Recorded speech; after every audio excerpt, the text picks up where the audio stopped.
Hi, I'm Kirby Allison, back here in beautiful London.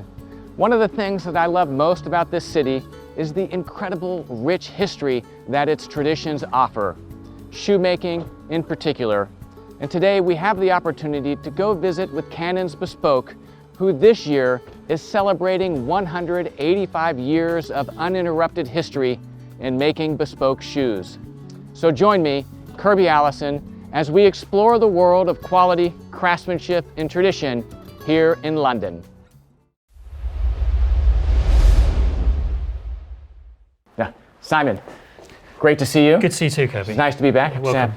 Enjoying my shoes, my beautiful brown derbies, or derbies as you would say here, are already well worn. Brilliant. So they're bedding in nicely. Yeah, absolutely. Good. Absolutely enjoying those. And it's the first pair of bespoke derbies. I'm really finding myself enjoying them, more than maybe I would have expected. So yeah, good. Long story short is I probably should have had them made sooner. Yeah, I was going to say after all your years of exploring bespoke shoemaking, it's sort of like hard to believe that it's your first derby. I know. It's a sickness, I think. But yeah, well, congratulations on 185 years. I mean, that's absolutely incredible. Yeah. Whenever you were sharing the news with me, it's, how time flies. I mean, I say that kind of, facetiously. I mean, 185 years is the better part of 2 centuries. I mean, it really is profound in its magnitude, but also in the significance of here you are still today, 185 years later, practicing the business of making the best bespoke shoes in the world the same way it's been done since the beginning. Yeah, it's a funny one as well because we almost have to pinch ourselves to sort of remember that's where we are and that's we're just kind of getting on with being a sort of a relatively modern style kind of operation, really, if you think about it, but keeping all that heritage in how we make things and the processes. But yeah, it's just sort of obviously it's closing in now on almost 2 centuries, so it's a lot of heritage. Yeah. How many shoes? I'm just curious. Over 185 years, do you think you've even? How many shoes could you speculate you've even made? Well, we know how many shoes. Really? Yeah, because every shoe's numbered. So when the customer receives a shoe, it has their name, and then above the name it has a number. Really? And that's the order number, but it's also the number of the shoe. Okay. So they're all consecutively numbered, and we're on number 67,000. No kidding. So 67,000 shoes. Yeah, that's right. It's mind blowing. Yeah, it's a lot. Yeah, I mean, considering we only make in the hundreds of shoes a year. So I guess what does that average? 300 or 400 pairs a year for that time. Yeah, absolutely. Wow, that's incredible. Yeah. 67,000 shoes. Yeah, absolutely. So have you made the 67,000th yet? It's just about to happen. Really? Yeah. So it's one of the next few orders will be reaching that milestone. Yeah. So so it's quite exciting. Obviously, it doesn't come around that often. No, having a absolutely. big round number like that. Yeah. So it'd be nice to make something special. Huh.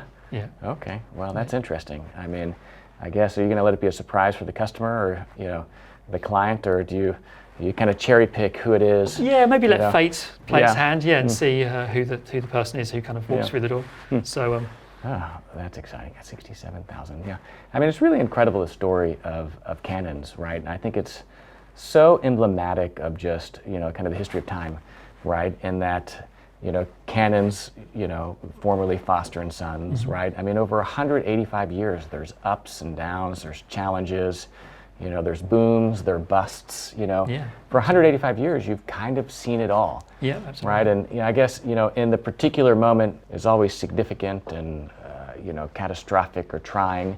And I think of the last few years of the current transformation of Canons, kind of morphing from Foster and Sons to Canons. Yeah.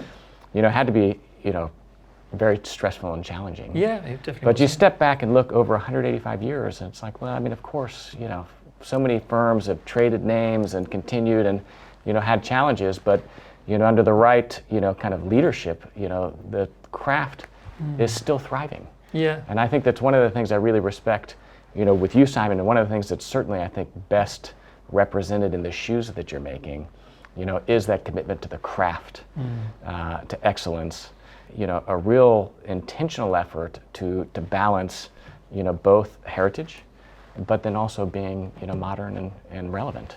I think the other thing as well is that just in the actual product itself, like making a bespoke shoe, it takes a lot of time. It's a lot of man hours, the process, especially for the first pair, takes around 9 months at the moment. Yeah, so, wow. And so, you know, okay, 185 years. And that's not taking your time. No, that's not taking our time. That's really quite quick, actually, in the grand scheme of things, compared to to where we were. Yeah. I mean, and so 185 years, from our perspective, actually isn't that much time, because a year just is one sort of batch of shoes, really, essentially. Yeah.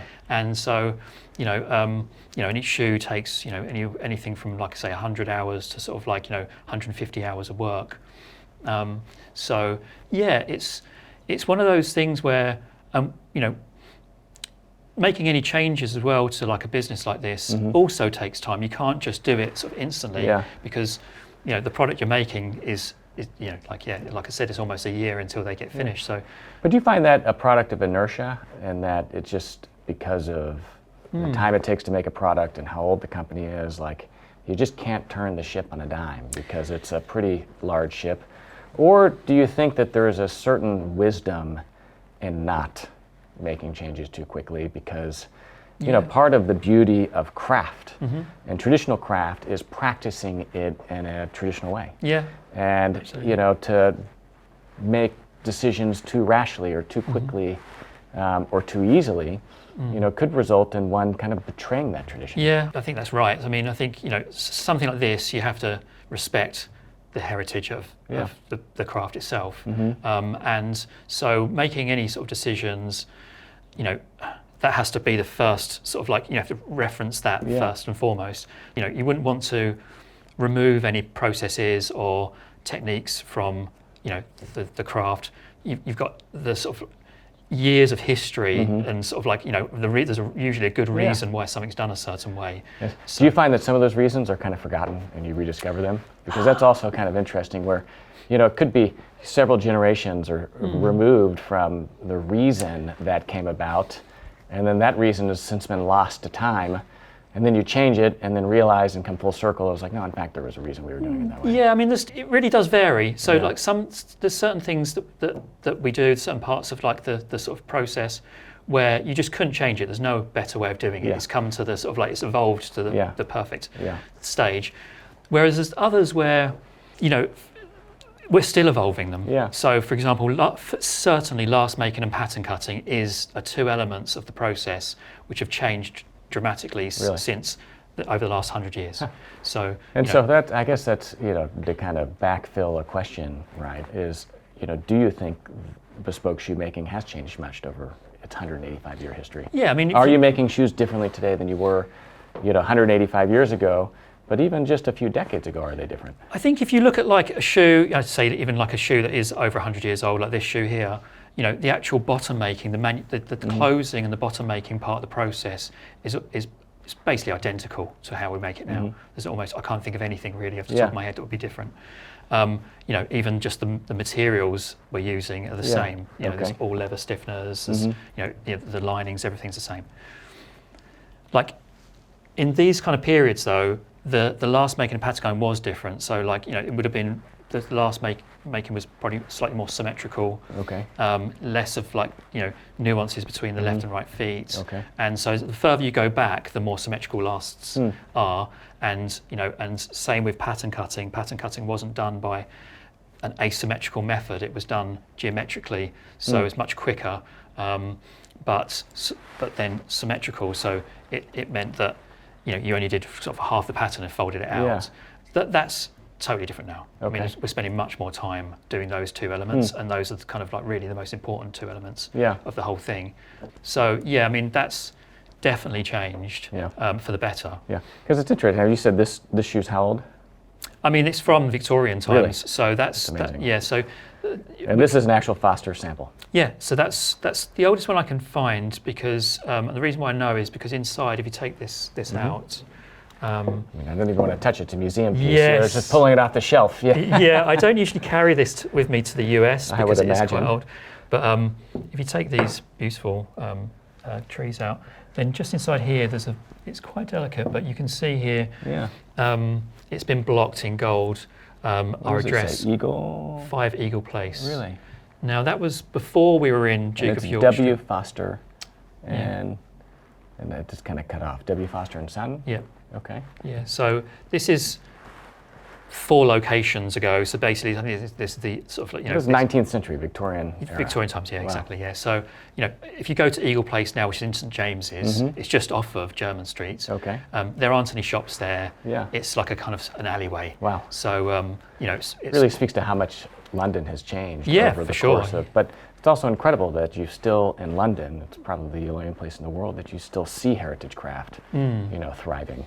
Yeah. And it's part of that thread that kind of connects you with the history of time, in my opinion. Yeah, there would have been a lot more people doing shoemaking at the time. I mean, there would have been hundreds and hundreds of shoemaking firms out there, and various different levels. Yeah. I mean, I was reading something, to kind of put that into perspective, that had to be in the Lob book, The Last Shall Be First, I think, right? But they reference that in the Victorian era, there were more shoemakers in London than in any other trade. Yeah, right, I can believe Which is kind of both profound and kind of disappointing at the same time, I guess, right? I mean, it's profound. It speaks to just, how important of a trade shoemaking was to London. Yeah. But then you also think back to the Victorian era before mechanization and Goodyear welted shoes. Everything had to be made. Yeah. Right, and so all shoes were made by hand. Yeah, and I think as well, it's sort of, that period is where you see a lot of styles sort of like being born, I guess, like the Oxfords and the Derby and all that, they came out of that because London was, I guess, one of the central cities in the world. Yeah, without question. Yeah, so you had this sort of like people from all over the world visiting, and also the people that were in town, and the West End was the sort of like centre of that. And so, many of the samples we've got, and quite a few samples that date back to 100 years or more. Really? Wow. And, apart from the leather looking a bit tired, and sort of like, and you can see where it's been handled quite a bit over the years. For us, it's still a fully functioning sample. We look at it, although it's a historical piece of information, we treat it really with respect, but as a sample still. And a customer could have that exact, their version of that. I mean, a button-up boot maybe not quite as common today, but this casual right here, like you could absolutely make something like that today. Well, yeah, be happy with it. We've got not too dissimilar from my shoe. Yeah, this shoe or this shoe here, like this. I mean, we've got orders on our books right now of this exact shoe. And if you have that in any one of our sort of levers we use now, it could look just as relevant now. Yeah. And the same goes for you've got shoes where even like you look at this, like a side lace, it's a hole cut. I mean, that's from when we were in Duke of York Street. Really? That's ancient, that shoe. You can see from the leather. And it's funny with this is you look at this, and if you told me that this was a Berluti, I'd say, oh yeah, that makes sense. Yeah, right. But the fact is that you were making this in London 100 years ago. Yeah, and you've got a chisel toe on it, and exactly, it's just that is completely the same as any shoe, a modern shoe now, and it's sort of the simplicity of it, the side lace. Just an example that all fashion comes full circle. Yeah, exactly. Yeah, I think and nothing is new or novel. I think when you have things that are designed in a way that are like well balanced, then it becomes timeless just by virtue of that, So, and we still sort of stay true to that. We're not trying to make things where it's sort of screaming and shouting, and it becomes when you design things. I think they don't date as easily. Absolutely. So I can pick you out a shoe from the '60s, a shoe from the early turn of the last century, and they both look, apart from the leather, being slightly more distressed on the older shoe, the actual shoe itself proportionally is very similar. And the allowances we used for the toe and certain things, they've remained relatively unchanged. Like we never went into that period where, well, there was a brief period maybe 15 years ago or so where the shoes got slightly longer. Which looks all fine and well until you try to walk in them, and then I mean, it's kind of ridiculous. Things do sort of like, there are sort of like, even in a... They look great on the shelf, but... Yes, there are still, even in something as slow moving as this, there are still kind of like micro trends that you get sort of thing, But in general, I think, especially our workshop is, I'd say we were very traditional, but not traditional in a stuffy way. And if you look back at like the Edwardian time, Victorian times, those shoes aren't stuffy at all. So they're very elegant. So we're not trying to make shoes like a copy of necessarily a Victorian shoe and try to kind of like... You're not making relics. No, exactly. So it has to be, and people's feet have probably slightly changed in that period of time. People's feet have got a bit wider, and you know, and people are looking for a different sort of comfort. We could have probably got away with, much tighter footwear, even 50 years ago. Yeah. And now people are looking for something that's like they can wear all day. Yeah. But over 185 years, I mean, do you think the client has changed? I mean, of course, over 185 years, the client has changed. But maybe just looking back over the last kind of modern history, or kind of era, 20, 30, 40 years, do you think the customer is different today than they were, even just a few decades ago? Yeah, I mean, I certainly think that where we are now, the customer is very educated in terms of like what they're looking for, and they're not just looking for, superficial elements of the shoe itself. They're looking for the fit, the construction, and and having something that's like perfectly executed as well. So I think that's one of the reasons why we're kind of like, we are still evolving. We're still sort of like, so it's a more demanding customer, you think? Yeah, I mean, I think like if I look back at the last 20 years, like I think probably 15 years ago or so, we would get quite educated customers that would come over from Japan, for example, and there were like some pretty, good magazines like Last Magazine and things like that, which were educating a whole generation of people there. And they'd come to us to purchase shoes, and they'd know like as much as some shoemakers, or something. And so that, which is great. So kind of like it's quite exciting, and that has definitely filtered down or filtered over, should I say, to like the West, American customers, UK customers, European customers now really do know their stuff, and websites like your content that you have on YouTube and your websites, and other sort of bloggers and different people who've written about bespoke shoemaking over that period certainly been part of that. But I think it's definitely gone on a journey, and the last decade has probably been the biggest change, I'd say, from the last 20 years. Really? Yeah, certainly, yeah. Because I guess, I mean, in many ways, I mean, it's probably easier now than ever to find a good pair of shoes, right? I mean, with factory-made, Goodyear welted, and the internet, right? So someone really has to go out of their way. And there's fewer bespoke makers also. That's true, yeah. Right? So someone does have to go out of their way, to end up at a place like Canons. Yeah. And, it is a luxury product. I mean, you could even almost call it an ultra luxury product, right? So, not only do you have to go out of your way, but you've got to be really committed, to that idea of having something made for you. I mean, it takes longer than buying something off the internet, right? It certainly costs more money. Yeah. It's an intrinsically better product. I would say that, yes, there's like, if you talk about ready to wear, there's, that whole, the ready to wear Goodyear welted shoe has definitely had a massive resurgence of interest and growth. But I definitely think that in the last decade, bespoke shoes have moved away from that. No, for sure. And so, there's no question. Yeah, and really, I mean, if you're looking at ready-to-wear stuff, ready-to-wear is really, over the past 3 decades, hasn't improved in quality. I would say it's diminished. Well, there's whereas bespoke shoes, I think, what you're seeing today, I think and I imagine are as good as they ever have been. From the ready-to-wear perspective, there's just a limitation. You end up hitting a limit to how much you can evolve that product because you're restricted by the construction method. Well, there's no question. But I mean, even aside from that, right? I mean, you've seen so many, old companies, I mean, no one with the heritage of 185 years that have been bought and sold by private equity and basically hollowed out and gutted. Yeah, sad, yeah. And, there's, American, Goodyear welted shoe companies whose name I won't name that, used to make a respectable shoe. And just in the last 20 years, I mean, it's a far cry from what it once used to be. But whereas in bespoke, and especially, looking at Canons, it's not that Canons never made great shoes. They were always the best at that moment. But it's kind of interesting to hear you talk about how, you're not making the same shoe that you were making 30, 40 years ago. In fact, you're making a better shoe. Yeah, there's a big difference to a shoe that we would have made 30 years ago. And what are those differences, though? I mean, how would you say that you've continued to push?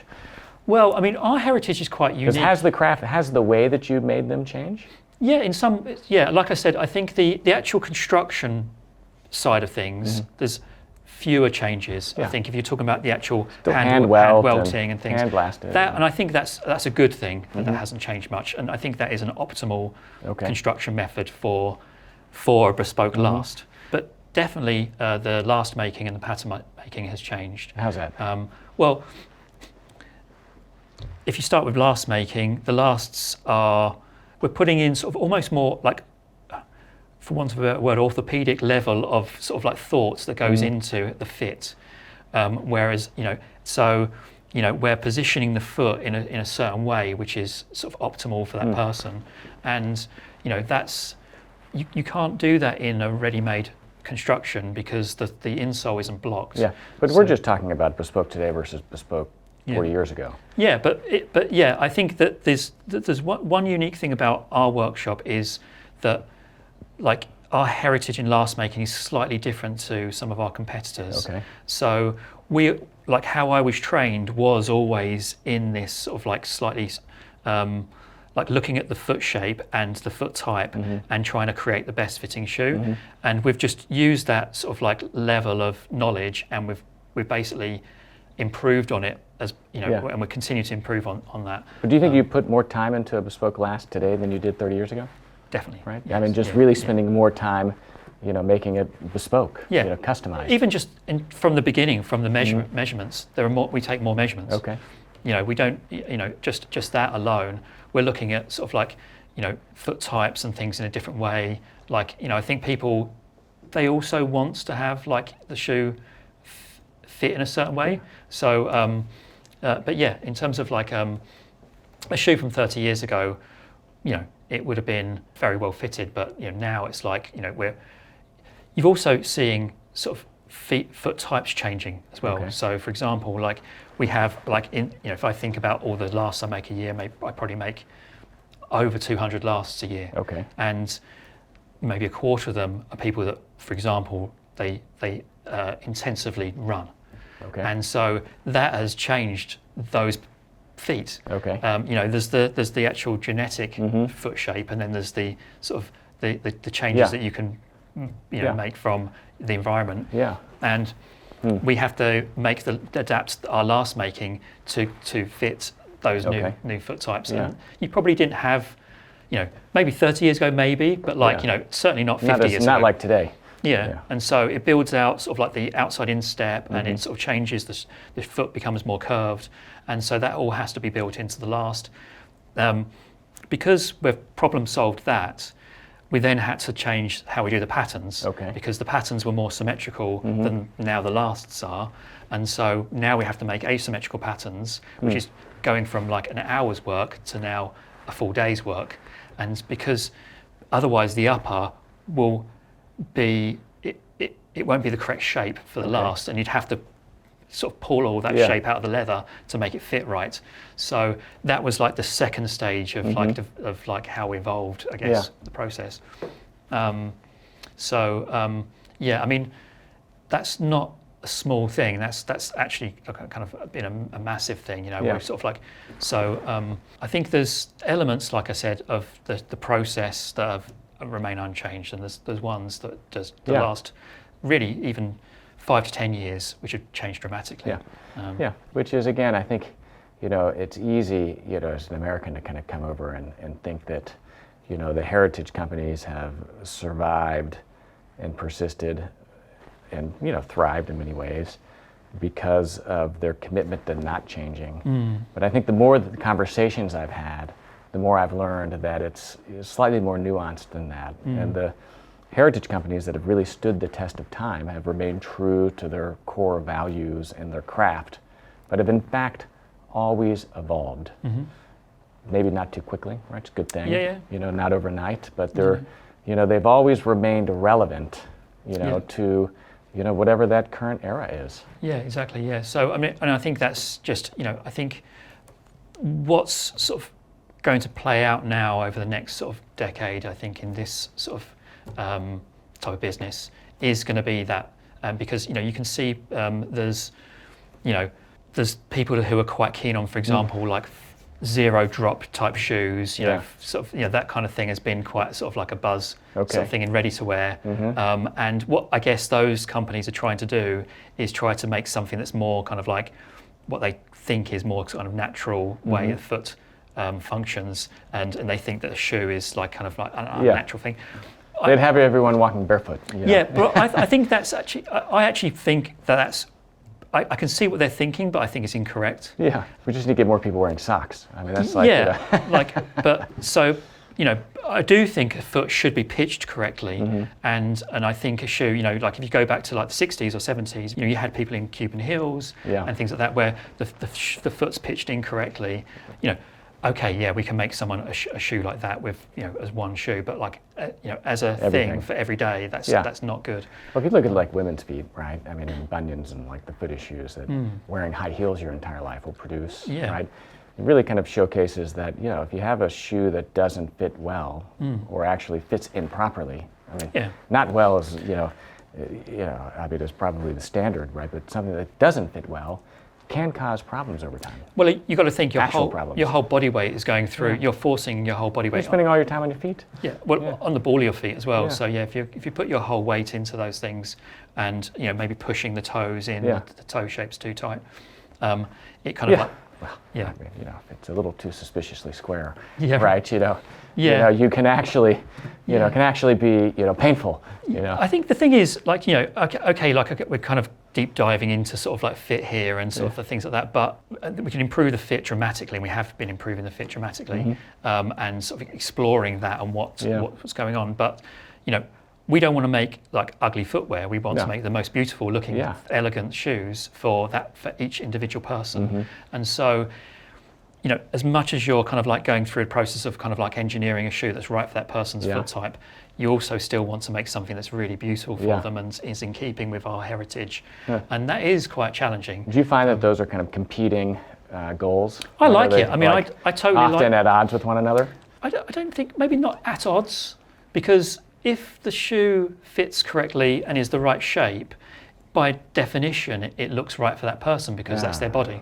So, and I think sometimes it's when you have something that isn't the right shape, one, it just doesn't fit right, and two, it kind of like jars a little bit with that person's body shape. Maybe that's a third dimension. You're talking at a much higher order of thinking, right? But I mean, I look at the challenge and the true skill of a lastmaker as somehow balancing the competing interests of making a well-fitting, comfortable shoe and a beautiful shoe. Right, not a foot-shaped shoe. Right? I mean, don't get me wrong. We're not making foot-shaped shoes. But there are people that have, that have had, shoes made by bespoke makers, right, that have been heavily criticized for perhaps being, erring maybe a little bit too much on the side of comfort. Sure. And I see what you mean. Yeah. And it's not to say that those two things, I'm sure, can't be balanced perfectly, but like. I think that's the true skill of a great lastmaker, is being able to make a beautiful pair of shoes that still is comfortable, but you are fundamentally and ultimately limited by the client's foot. You are, definitely, but you are in anything, like in tailoring and everything. No, of course. So you basically just have to reach the threshold of what it is that you're kind of, and understanding that, and that's why. From my perspective, obviously, as a lastmaker, when I get to almost the final stage, I have to I have to visualize what the shoe's going to be, but I can't really be too rigid as I'm going through the process of making the last myself. I have to be quite open-minded still and keep checking the measurements. And you're kind of like, the very final stage when you're finishing the last is where you kind of like pull everything together. And that's, that bit there, you have to leave yourself enough wood and enough allowances to able to sort of like just balance that out. And it's not, I wouldn't say it's probably just, making something just be either the exact measurements or a particular shape. Those two things are the easier two things if you did them separately. Marrying them together, yes, certainly. I do. I mean, it adds a difficulty to it. I would imagine. But have you ever had a moment where you've kind of drifted too far, where you've gotten like a little too into the moment, and then you go and check the measurements, you're like, oh, actually, I took a little too much off there. Do you know what? Sometimes I think it's like, honestly, there's so many different variations. So some people come to us and they have something in their mind's eye of what they want to wear, and that isn't suited to their foot type. And so, that's a discussion, and it is just So there are, sometimes you could suggest, okay, we can make it slightly longer, or I can make it slightly wider, and you can kind of like, work around something and sort of like problem solve it. Sometimes it's just not possible to do those things. But usually when you do come out with something that is like looks right and feels right, it is right. And so, and I think that the good thing is that I think the fact that we're moving away from like looking at sort of like superficial elements like just toe shapes, and just such a focus on that for a while. There's such a massive focus on it. It allows us to do the right thing for each person. And I can't remember a time in the last 20 years where people give us so much free rein. They just say whatever you think. And so, we kind of have a bit of a brainstorm with people. I think you short circuit the process, right? You end up with a better result. And two, micromanaging, the maker too much. You see it especially in bespoke tailoring, where it's like, it's like going to a famous artist and asking for them to do a portrait, but then telling them how you want it done. It's like, well, make it yourself, And I think that, last making, is unique in that it is, it is both an art and a science. And, those two things are often at competition with one another. But the beauty is, in fact, whenever they're perfectly married together to create a beautiful, elegant shoe that also is comfortable and durable. And you see that, Yeah, because you're making a fixed shape, but you also have to bear in mind that it's actually going to be a moving object, so it has to fold and bend and sort of like function. Certain makers are great at making beautiful shoes for shelves, right? You put them on, they're uncomfortable. And I think, what differentiates an English pair of shoes for me is, kind of doing both those things without being too extreme in one way or the other. And still being, still honoring the heritage of the craft. Yeah, and I think when you look at like traditional shoemaking, if you look at our samples, if you look at some of the other shoemakers that are the same sort of age as our workshop, that's why you have certain toe shapes to accommodate certain foot types. They're less about style in some regards and actually more about historical ways of getting around the problem and creating something that's also elegant. That's elegant. So some people are fortunate enough that they have a foot type that you can kind of do whatever. Most things, And usually we find if someone's, maybe a bit younger, maybe in their 20s, as people get older, it's much more important for the shoe to fit correctly. Because the foot, like the body, loses muscle mass, and you've got years of like wear and tear, I guess, essentially. And so, when we're, even our own customers that have been with us for like 50 years or 40 years or whatever, their lasts are evolving as well. It's not that we make a last today and then we're going to make every shoe on that last exactly as it is for the next 30 years or more. Because it's perfect. No, it's that as we go forwards, we're every so many years we're remeasuring people. The last, as you can see in the last behind me, get additions, they get things taken away. Sometimes what you sort of find is you might even find that if someone started having shoes made in their 20s, their feet might be a bit smaller in certain aspects, and then as they get older, they might sort of like gain a bit of weight or whatever, and the last gets bigger, and then it sort of goes back the other direction and starts to get smaller again. But the length of the foot sometimes can lengthen because if they start over a high arch, the arch sort of drops, the foot lengthens. So the lasts evolve. So and you can see that from it is kind of a beautiful living history. I mean, you can tell, I don't want to say so much, but every last does tell a story. Yeah, absolutely. Yeah, exactly. So, and there's a lot of information really, I think, as well. Just, I think the other thing. How many lasts? You said 67,000 shoes. Yeah. Do you also know how many lasts you've done? How many I've done? Well, not you've done, but over 185 years. Well, there's like over 2,000 in here, and we've probably got about 5,000 or 6,000 in storage. Okay. So, and that's not every last we've made, but that does go back quite a long time.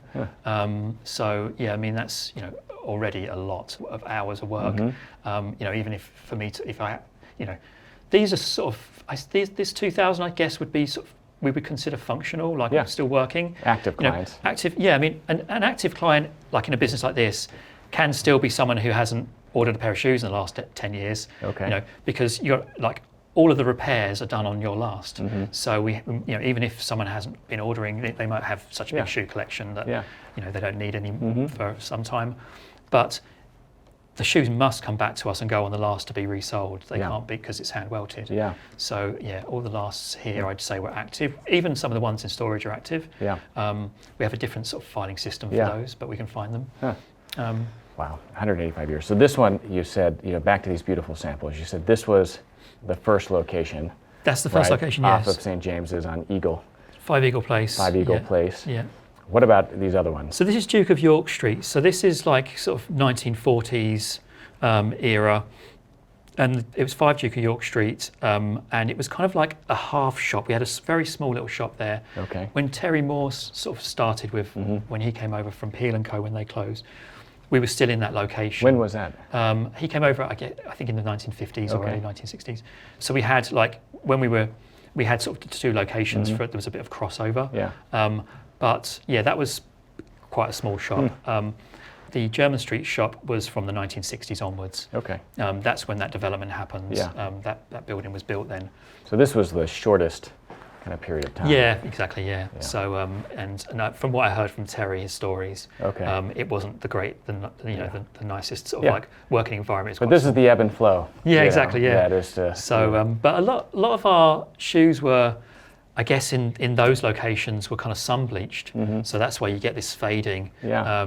And so they're in the windows there, and they kind of like over time sort of develop this sort of interesting kind of patina. Huh. So you haven't made your 67,000th shoe. We haven't right? yet. So it's a little bit of a lottery system. Yes. So, yeah. Well, I'm gonna have to put my name in the hat. To throw it in there and see when it comes up. And I was thinking, I've really enjoyed my derbies, right? And I've enjoyed kind of having something slightly more casual, right?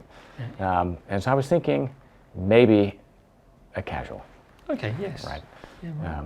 And I was, if you forgive me, pull out my phone because I was, browsing, window shopping the Instagram, page, which I have to say, I mean, again, you guys do a fantastic job, with the photography, because I find that, not only is it a documentation of everything you're making, but it's also a fantastic kind of digital catalog of your models, right? Of not just the ones that you've been traveling with forever, but the ones that you're doing currently. I guess the thinking behind that is just we try to take the photos all the photos are done in natural light, but we try to take them just in the same kind of angles. So they're consistent, so you can kind of compare, shoe to shoe. But there was a kind of brown. Oh, lovely. Yeah. Casual. That's like our house loafer, really now. Okay. Yeah. So. Really. Yeah. So it's kind of a little bit of a house style. That is our house style. Yeah. I would consider that to be our house loafer. Yeah. And so I like the nice kind of texture to the grain, right? Sure. Yeah, makes the it. grain, gives the shoe a little bit of texture. Yeah. And then again, I like the fact that it's got a strap. It's not like a penny strap. It's not a tassel.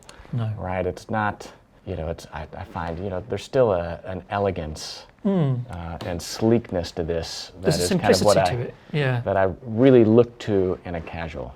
Yeah. Right. I think it's when we sort of developed that style, it was to kind of have something that was very timeless, but removing kind of like the cutout of like the penny loafer and having kind of like just a short bar there, and there's a simplicity to that, but then you have coming off of that this hand stitched sort of raised lake, which is very sort of like a handmade feature, and I think those 2 elements kind of like work very well together, because it's slightly modern, but it still has the craft element to it. But it still has nuance and visual detail. Yeah, right. You see that in the make, right? But you also see it, kind of in the leather. So that's kind of what I'm thinking. What do you think? I think it's a great choice. It's going to suit you. I think that's going to look really good on you. It's going to go with like the sort of fabrics you wear as well. And I think if we have a slight grain to the leather, that would be a good. I mean, they look good in smooth calf, but if like in grain leather, it's sort of it would certainly be, casual and something you can wear with like lots of different things. Yeah. But one of the things I love about Bespoke is, not only the ability to have anything made, but let's be honest, I'm not the most creative person, nor am I, very, fashion forward, if you will, right?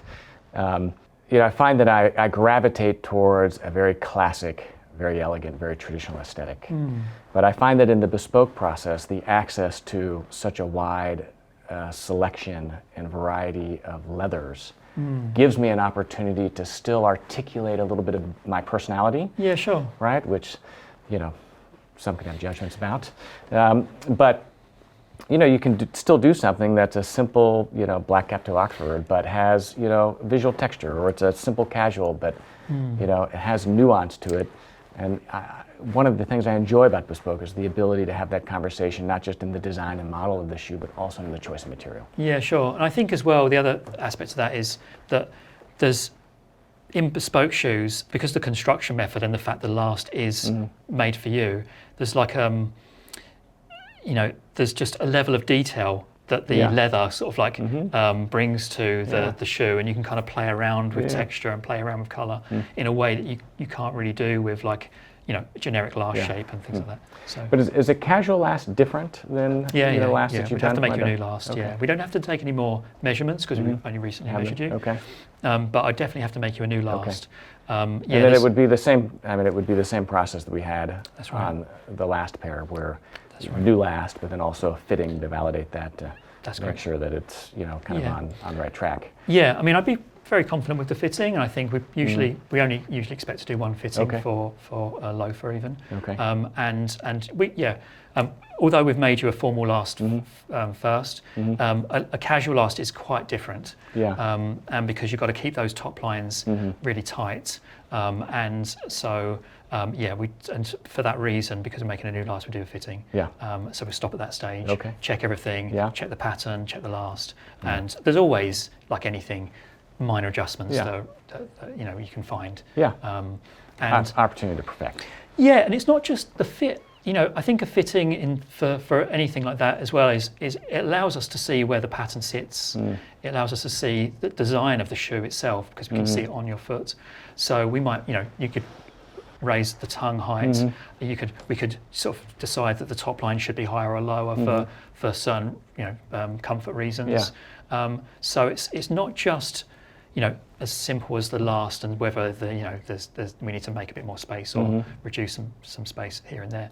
It's actually the pattern as well. Yeah. And the whole design of the shoe we're kind of looking at that stage. Yeah. Yeah. So I'd get to work on a new last for you. Yeah. And that'd be You know, any excuse to come back in. Yeah, sure. It's like you know, it's a beautiful shop. You know. Yeah. I mean, I know that you travel quite extensively on trunk shows, but you know, I think for anyone that is really into the craft and the heritage, you know, the opportunity to come in person and kind of see it, touch it, and feel it. Yeah. You know, it does give you a hand for the cloth, you know, that you would otherwise not get by the product of it by itself. Yeah, certainly. I mean, like, you know, we try to take different samples with us when we travel. So when we go to the US, and you know, I try to take about 30 different samples usually with me.